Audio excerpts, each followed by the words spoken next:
Hi, I'm Lynn. And I'm Amanda, and this is The Pursuit of Badasserie, the podcast. This podcast is all about taking action and creating that badass business abundance and life that you want. Where we share stories, laughs, wins, and epic fails to show you the whole picture of the entrepreneurial journey. It's not just unicorns and rainbows, people.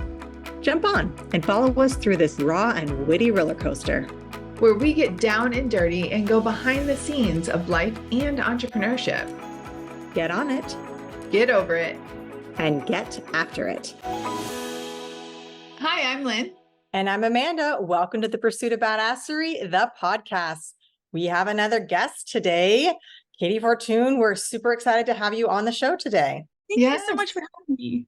Welcome, Katey. So a quick introduction to Katey is Katey's been in sales for about 8 years.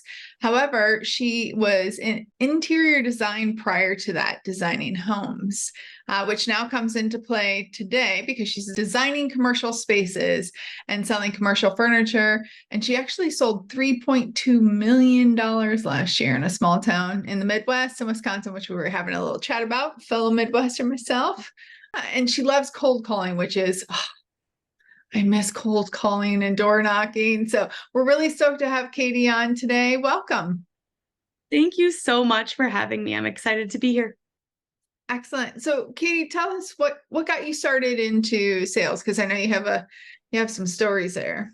Oh my goodness. Yes. It's actually a really funny story. I have shared a lot about it in my own life, but I actually didn't want to get in sales at all. I didn't want to be in sales even a little bit. And I had coffee with a friend because I found now I'm very good at networking. I love meeting people, but I had a really good friend and we were chatting and I'm like, hey, I met this guy, we've been dating for a while now. I'm going to probably move out by him, which is an hour from where I work and all these things. I'm like, if you ever know of anything, I love my job designing homes, but there's nowhere for me to grow. So I was like, there might be something out there, but I don't know what it is. I want to be able to still design, but have someone else do it for me and then connect with people, meet people. What does that look like? And my friend's like, you should be in sales. And I'm like, no. And she's like, well, you should talk to this Doug guy. And I'm like, who is Doug? And she's like, well, he's looking for a salesperson. They do commercial furniture. And I'm like, yeah, no. So I went on my way but I said, I'm interested. I would like to talk and maybe whatever, but I'm not interested in sales. That's what I kept telling her. And I went out to DC to hang out with my college roommate and we were out there. I was in the middle of an art museum, no service, and my phone was almost dead. And I get a text from my friend Jen saying, hey, can you call Doug? And I'm like, again, who's Doug? It didn't click, right? I'm on vacation. And so I ended up calling this Doug character and he's like, when are you going to be back in town? And I'm like, well, in a few days. And I fly into La Crosse. That's where I'm from, that area. He's like, great, I'll meet you at the airport. And I'm like, what? And he's like, I have a project there. I'll meet you at the airport. So I go there.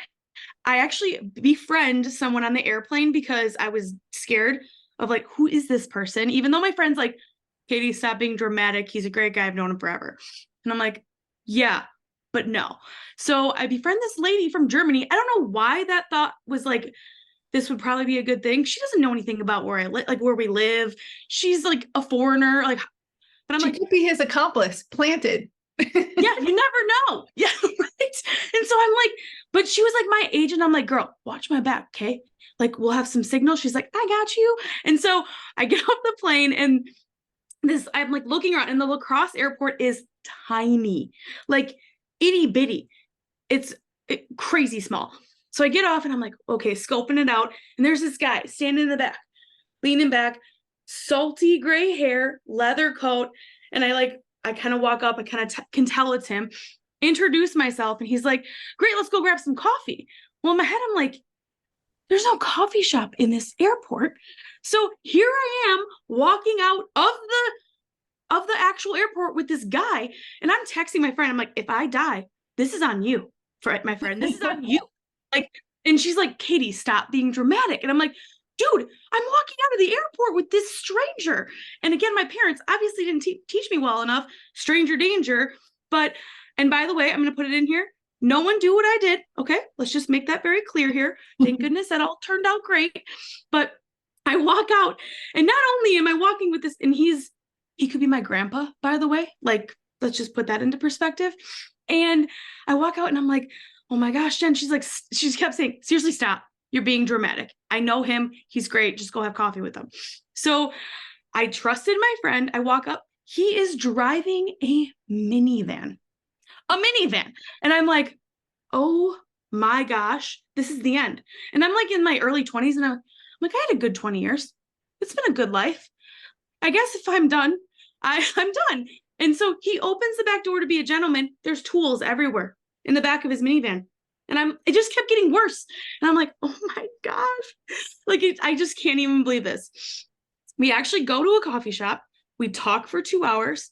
He grilled me really tough about just tons of random stuff.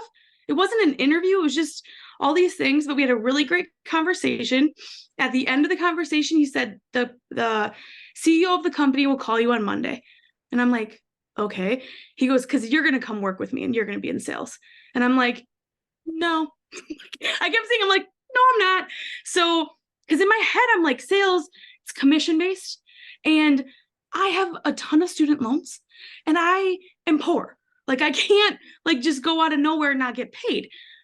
2 weeks later comes the president of the company, literally just pushes a piece of paper across the table and says, Doug really wants you to come work with him. And as he will teach you all the things about sales, here's your salary plus commission. And that is how I got into sales. And Doug, of course, perfectly walks through the door of that restaurant and comes in and just can't wait to work with you. And I'm like, who is this character? Like the Men in Black guys. I know. And like, he is to this day, like such a huge role in my life. And I'm so grateful that all happened. I do love telling that story because it is kind of funny, but I do tell people, don't do what I did. But making those connections. And that's honestly how I got into sales. And then I jumped right in like 2 weeks later. So you're saying too that, I mean, you mentioned this earlier, that this is this 76-year-old man who's like your mentor and kind of taught you this old school version of selling. How has that affected you in your selling process? It's made me bold. It was the best. I wish I could turn back time and go do all of it again with him. I missed that. We actually sell against each other. He doesn't need a job. Doug, I'm going to have you watch this. He's going to be watching this. And I know he doesn't need a job. He tells me all the time, I do it because I want to get out of the house and I love my customers. And he also says, I'm sure my wife wants to get rid of me sometimes too. So that's why he still sells. But the time that I got to sell with him, learn from him, was the best time of my life. Honestly, I love my life right now. We talk hopefully weekly is our goal, and get together as much as possible. But the whole idea of him really hard, like the first thing he said to me was, you are not here to sell. And here I am, like, I just quit my job. And now you're telling me I'm not going to sell? He's like, no, you're not here to sell. You're here to go out and make friends. Your job is to make friends. And you help those friends in whatever they need within the furniture realm and the design realm. And then you go out and you put yourself out there to help your friends out. And they will be repeat customers and they'll tell everyone else. He was having me doing 20 plus cold calls a day, like not phone calls. No, you get your butt out there and walk into those places. And I am very much an extrovert, but I also am very introverted. After the day is done, I'm like, I want my time by myself. But it was very scary. It was very hard, but I loved it. And it really just threw me in. Like, I got thrown in to the pack of wolves is whatever they say. But he was always there if I had a question or I needed help. And he just taught me and I got to watch him. Like, it wasn't just like, here, this is how you do it. I watched how he interacted with his customers. And he did say, he goes, you were like a special person to be able to do that. I could tell when we met that I can do that as well, is make friends. And I actually say I make friends for a living. When people say, like, what do you do for a living? I'm like, I make friends for a living. I don't tell them I'm in sales because it isn't sales to me. Like I really am going out there to help people. And that's what I really enjoy about it.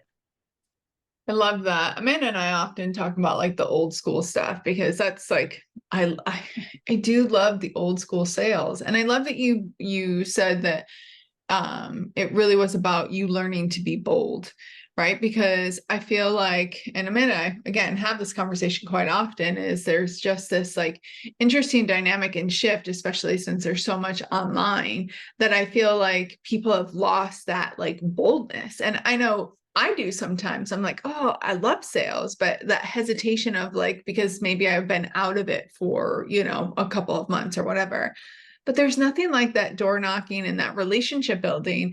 And it's crazy because a lot of people refer to, old school sales as just very transactional. But no, really, it was based on relationships. And especially in the good old Midwest where everybody's so wholesome and like, everybody knows each other. It really is based on relationships. And you can translate that into the digital world as well, or in today's market. If you're not able to door knock, it looks a little different. The way you do is a little different, but it still can be done. I can imagine that your customer base is very happy with you since you're making friends, and that they're very supportive in your journey as well, probably giving you referrals, references, etc.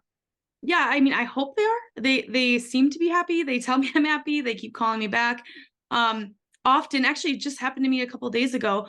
Someone called me, and it was funny enough. It was a police department, and I'm like, oh my God, what did I do wrong? Like, I don't know why. I just like I went to that like Guilty conscience. Like, I don't know. I didn't do anything wrong. I actually just sold my other car, and the person that bought it is in the town that place. So I'm like, oh, did I not take my plates off the car and someone did something? Like that's where it went. No, they got my name and they called me and they're like, hey, we'd like you to come and take a look at some options for furniture and whatever. And I'm like, I always ask, how did you get my name? I'd love to thank whoever. He couldn't remember. I don't know if that was truth or not, but I was like, I just love doing that. And I really do make friends. It's kind of a problem because I have a couple customers that people switch and change. And I'm just like, don't leave me.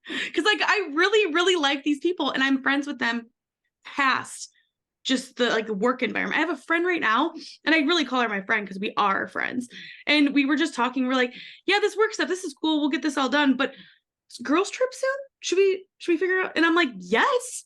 So we're like figuring out things that way. And I'm really grateful for that. And it is because I truly do care about the customer. Like if something's broken, if something's wrong, let me fix it.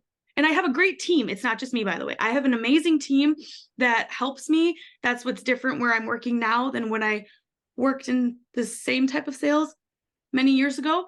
But I have an amazing team that makes me look great every day as well. So, the way you're describing it, it really does remind me a lot of the old school. And Lynn, you were saying how a lot of the thought process on old school is that it was transactional, but I feel like I was far more relational in my old school tactics because I didn't have internet to rely on. I didn't have this alternate ways to contact people. So it was very face-to-face. It was very getting somebody on the phone and actually calling them and caring and making myself more, front of mind. And I think that it really was so important in that sales realm to have a relationship with your clients because you didn't have as many touch points if it wasn't you getting on the phone or you in front of them. I mean, there wasn't like I was sending emails. I mean, I don't think email even existed in the beginning. Oh my gosh, I'm so old. But really, when I first started sales, we didn't email people. That wasn't a thing. I mean, it existed, but we didn't do that to our clients. We actually got on the phone. So I really love that you were kind of forced into it by this mentor who clearly has that as well. And I think that it's funny now because when I use some of those old school tactics, those like very personal tactics, people kind of are surprised, and it makes me stand out because again, it's nothing new. It's nothing new that I'm doing. It's just they're so not used to it this time around. It's just such a unexpected thing these days. well, and I think that you're so right. And then just having like I literally have talked myself out of sales. Like when someone's like, hey, this is what I want to do. And I'm like, you could just like rearrange this. And like, and then they're like, wait. And I'm like, yeah, I'm the worst. I know. They're like, you just didn't like make a sale. I'm like, I don't care. Like, I don't want to waste time, money, your money. I'm very sustainable. I like the whole idea. I'm like, hey, you want to do a little project here, but you're going to build a new building down the road. Let's make sure this furniture can play well with the new furniture you get down the road, or whatever that looks like. But it is just taking care of that person for me and actually caring about them, and not just caring about them like you're a transaction. Like I know like my customers' kids' names. And because I asked them, you see a picture, that's one of the things Doug taught me. You see a picture, ask them, oh, is that your child, grandchild? Who's that little guy, or whatever, and care about it, not just be fake. I actually do. And I've had different customers where and just because I actually believe in these things, but like when something would go wrong, I donate to a cause or whatever that looks like, because I personally don't have kids myself, and I love kids and I love other people's kids because they can keep them. But I really do actually care. And I really believe, though, to be really good in sales is you actually have to believe in what you do. Because like most people can really tell if you actually believe in what you do and like actually believe in what you're trying to sell. Because there's times someone will want something. We're at one of the biggest dealerships in the country, and we have 300 manufacturers. And someone will say, hey, can you get me this so-and-so? And I'm like, I can, but I'm not gonna. And they'll be like, well, what do you mean? I'm like, I haven't had a lot of luck with them. They don't take care of their customers after day 1 or day 2 or whatever. And that actually opens up my customers' eyes too. And they're like, well, then what would you suggest? And then I, talk through that process, because I've been burned. And that's when my one customer just recently said something like, well, we don't want junk furniture. I'm like, well, I'm going to tell you right now, I'm not going to sell you junk because it's a big problem for me in the future. And they're like, good point. So I'm like, if there's something wrong with your furniture, you're going to probably call me and yell at me. I don't want that. So let's get you something that's really good. So, yeah. But it feels like you're recounting kind of some of my sales journey as you're speaking, because it's incredible. One point that I do want to make, because I feel like some people have a hard time like linking 2 and 2, especially nowadays. A lot of people feel that relational selling, or the way that you're looking at it, is that it will only get you so far, and that people who make a lot of sales are a different type of salesperson. And you absolutely are living proof that that's not true. You sold $3.2 million in furniture last year. And I think that that's incredible. And I also want to point out that you mentioned that you talk people out of sales. And we actually, Amanda and I think I wrote about this in the book too, maybe, but I was the same way. I still am. Like, I won't take a client if it's not a good fit for both. Like, if it's not a good fit for both, I'm going to send them to somebody else, or just not take them. But even with my alarm company, I can remember like talking people out of getting like the whole shebang, because they were in such like fear mode because something happened, right? And they would walk away and be like, why didn't you want to take my money? It's not that I don't want to take your money, but I don't want to take your money just for the heck of it. Like, there's no reason for that. And I know it's a bit controversial, and Amanda and I talk about that a lot, but I think that's an important part, because to me, those customers, they're not just another number. They last longer, more referrals, help build your reputation. And I think also where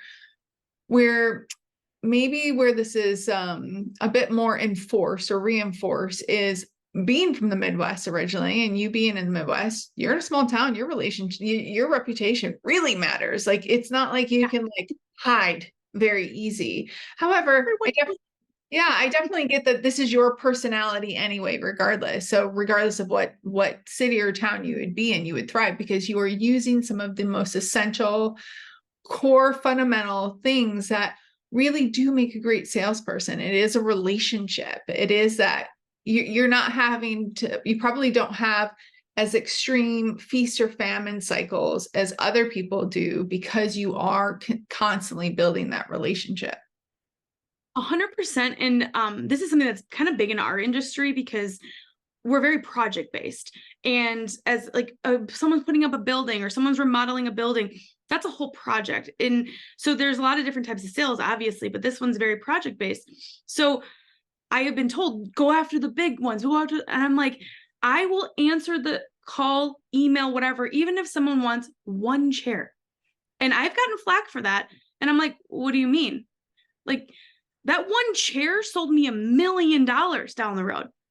It takes time. And that just showing that one, it seriously happened. And actually, one of my favorite stories, because I was told no. So like, I came into this new role. I just have to tell this story because it's so good.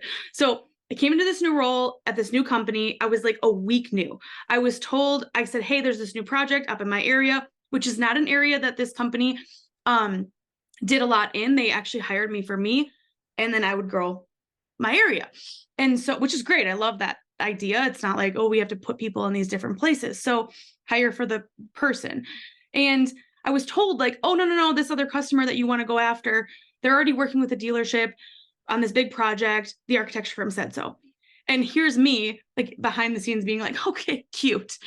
No, you're not going to tell me I can't go in there. So the next day, my project manager and I, we were brand new into this new company, I should say, but brand new with our new sales like titles and all that fun stuff. Anyways, I go, we're going over to so-and-so. And he's like, didn't they say like that? I go, I don't care. I go, the customer didn't say they didn't want to talk to me.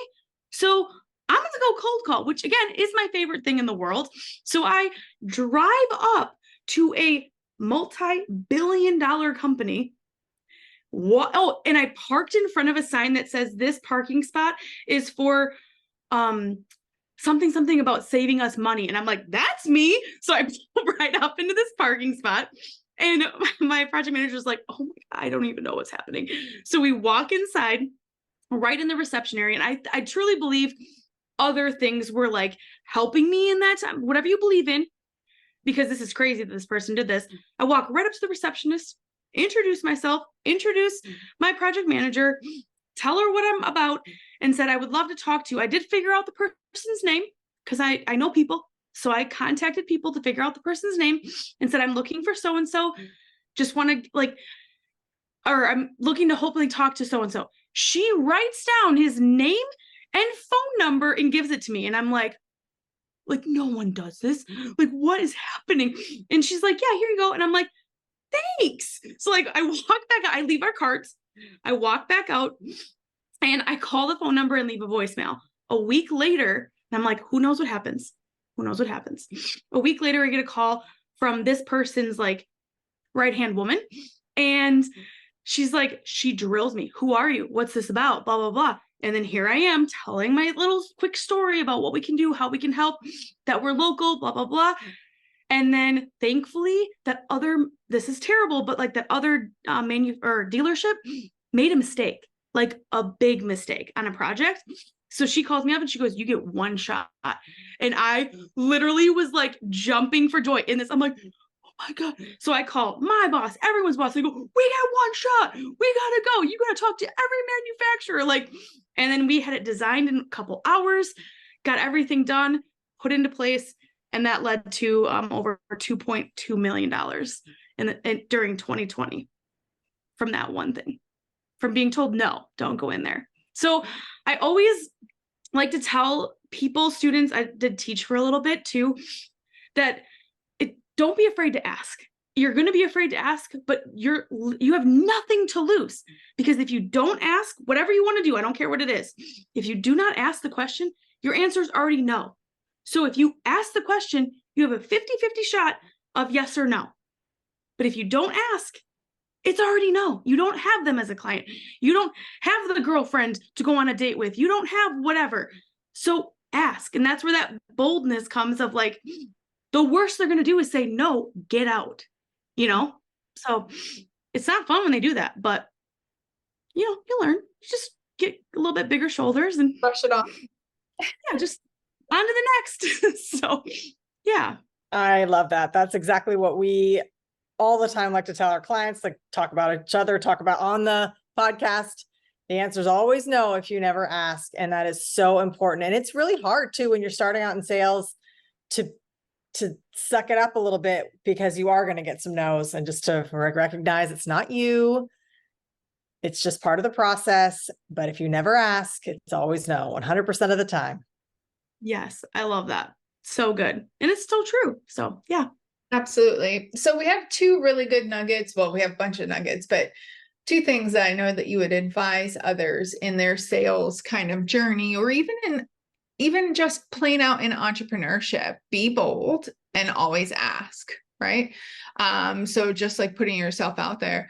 And then the relationship building. What is one of the, outside of those three, what is one of your core pieces of advice that you would give others listening to this podcast, either about sales or like just being that boldness embodiment?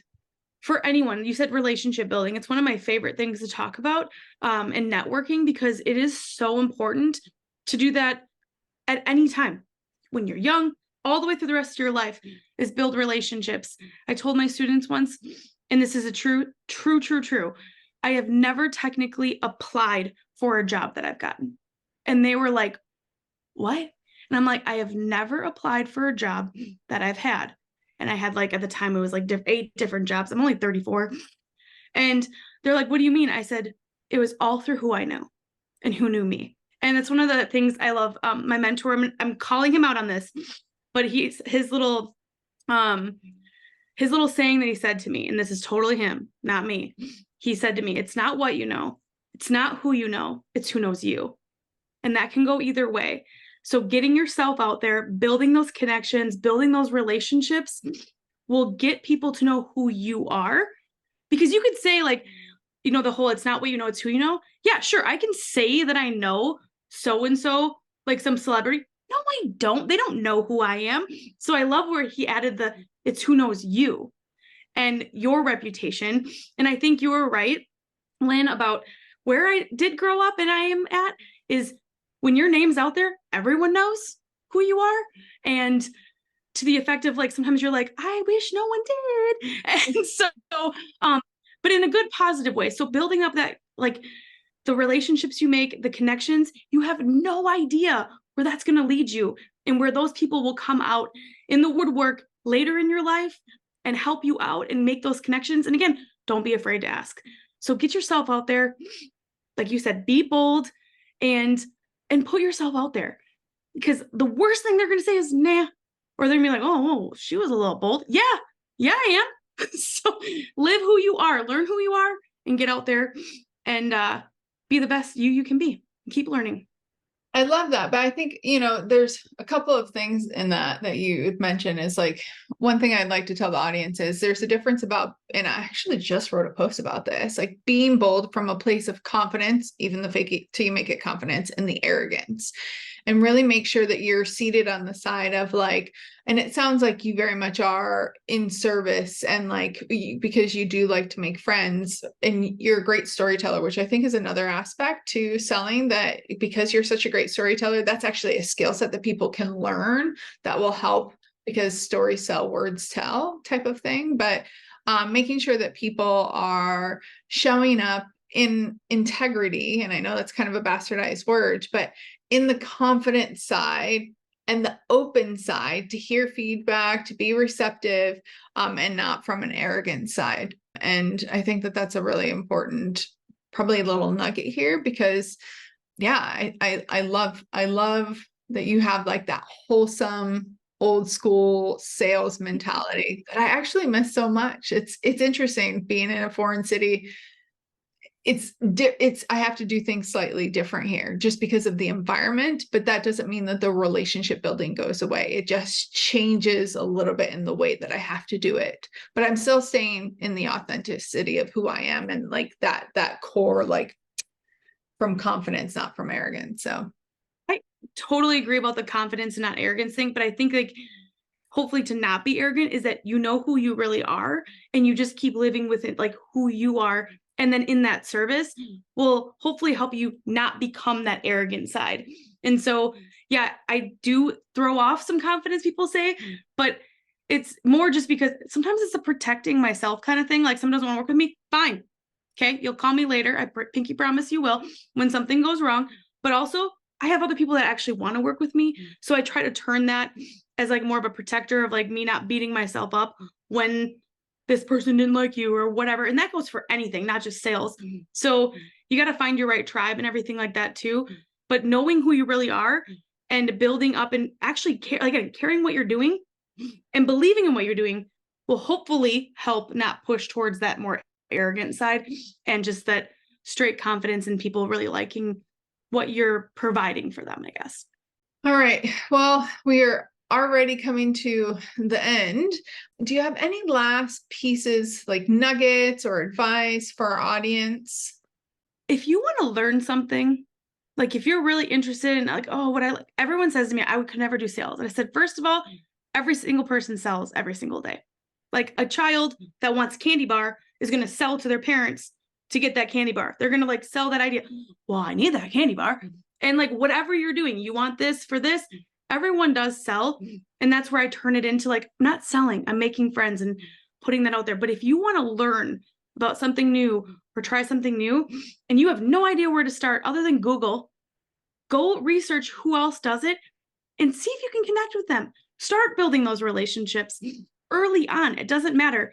Advocate for yourself and what you need and get out there and just keep growing and meeting new people and connecting. Because I don't think that's going to hurt anyone in the world to keep connecting and getting to know other people and just putting yourself out there. It's scary, but it's totally worth it. Yes, and it gets easier the more you're in that routine, the more comfortable you get. Even for introverts, because I'm actually part introverted, part extroverted. And when I'm in my introverted kind of like feeling, same, like the more I do it, the better we get at it. And I see you smirking, Amanda. I'm the introvert of this group, clearly, and that's okay. And I mean, a lot of things you were saying just have not triggered me, but made me kind of laugh because you're talking about being from a small town. I'm from a small island. And the way I changed my sales process when I was in a small town versus when I was in like New York City or LA, I was completely different how I had to shift my sales process because of the relationship, because the importance of that relationship and how it shifted just in that market alone. And yeah, so there's a lot of things you've said today that just kind of make me chuckle inside, because for sure there has been a shift in my selling. And I have many conversations about how everybody sells all the time. Nobody wants to think of themselves as in sales. And this is part of our book. Nobody wants to think of themselves as being in sales, but everybody is in sales. You're selling yourself all day, constantly. You just don't realize it. You're not labeling it as sales, but it is sales. Sorry, folks, you're in sales. Yeah. Hey, Katey, before we jump off, you also have a podcast. Would you like to share with the audience a little bit about that? Yeah. So what we've been talking about today is I call it my day job, because it reminds me that, hey, Katey, don't work at this 24/7 or you will burn out like you did 5 years ago. So I tell myself it's my day job and I do love it. And I do have my own business. And one of the parts of my business that's really important to me is helping people, students, whatever, that have disabilities. And so that's where it kind of started. I tell my story. I'm actually dyslexic. And so I have a podcast called the Different Ability Podcast, and it's about celebrating people's differences. Whether you have a disability or not, everyone has different abilities. And so I love storytelling. As you like, thank you for that nice compliment. But stories really do connect people and make people not feel alone. And so that's really important for me. For anyone that comes on my podcast is to share their story, whatever part they want to talk about. And I know someone's going to get connected with that and feel not alone and be like, wow, I can do that too, if they can do that. And so that's kind of that realm. And I do a lot of public motivational speaking, and there's a lot more I'm working on, but the podcast is called the Different Ability Podcast. So thank you for asking. Absolutely. And how can people reach you? Yeah, so you can totally go to the podcast, subscribe. I do have a YouTube channel as well. And I have another brand called Motivation Moment. And it's about just honestly making people laugh and smile when they're having tough times. Okay. So, because crazy things that's happened or things I've learned or whatever, to hopefully motivate and help people in that moment. Anything, you can find me anywhere, just Katey Fortun. Just my name, Instagram, Facebook, YouTube, My podcast is Different Ability Podcast. And it's pretty easy usually to find me if you spell it right. No one spelled their name like that. So yeah. Well, don't worry. We'll have it in the show notes spelled correctly so everybody can look it up and find all those links. Perfect. Thank you. Thank you so much for being on our show today, Katey. We really appreciate your time. Yes, thank you so much. You guys are amazing and I love what you're doing. So, and come on my podcast sometime. We'll get connected. We'll talk. Awesome. All right, guys. So for those of you listening or watching, make sure that you're hitting that subscribe button if you already are not subscribed, and like and share. If you know somebody who could use some good old wholesome Midwest advice, which I love. I feel a little like home right now.